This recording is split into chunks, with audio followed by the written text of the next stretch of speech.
इस वक्त पूरी दुनिया की नजरें पाकिस्तान की तरफ हैं। तो इसमें कोई दो राय नहीं है कि वाकई ना सिर्फ नजरें पाकिस्तान की तरफ है, पूरी दुनिया की उम्मीदें पाकिस्तान की तरफ है। क्योंकि सबसे मुश्किल जो बात थी वो दोनों फरीकैन को इस हद तक लाना कि वो एक साथ बैठ सके, एक दूसरे के सामने बैठ सके, क्योंकि दोनों के दरमियान कोई एतमाद की फिजा नहीं थी। और पाकिस्तान का सबसे बड़ा किरदार जो है वो यही है कि दोनों फरीकैन को मेज तक लाना। अब दोनों फरीकैन की जिम्मेदारी है कि दुनिया के अमन के लिए वो क्या करते हैं, और सबसे बड़ी जिम्मेदारी अमेरिका पे आती है, क्योंकि अमेरिका जो है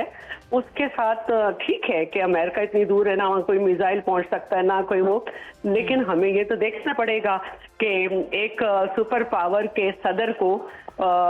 किस तरह से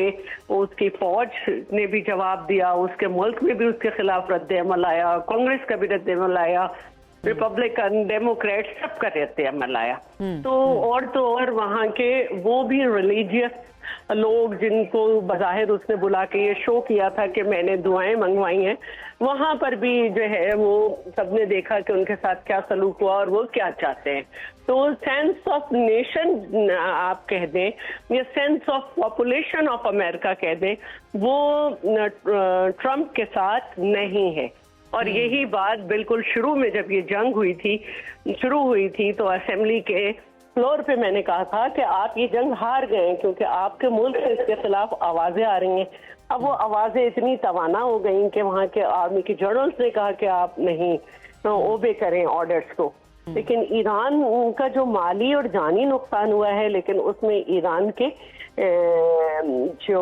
ईरान का नजरिया है उनकी अवाम का, उनकी हुकूमत का, वो मजबूत हुआ है। और दुनिया ने देखा है कि बड़े से बड़ी ताकत के सामने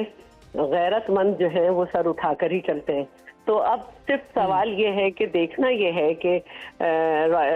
जो हमने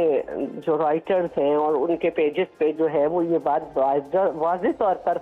जो है वो लगी है कि ट्रंप ने जो है वो शहबाज शरीफ से कहा कि आप मज़ाकरात का सामान वो जो है माहौल बिल्कुल रेडी करवाएं। तो ईरान को लाग भी चाहता, तो अमेरिका अगर ये समझता है कि उसको तबाह करना है और तबाह करके रहेगा, वो कभी जो है डायलॉग की टेबल पे ना आता, कभी डायलॉग ना करता।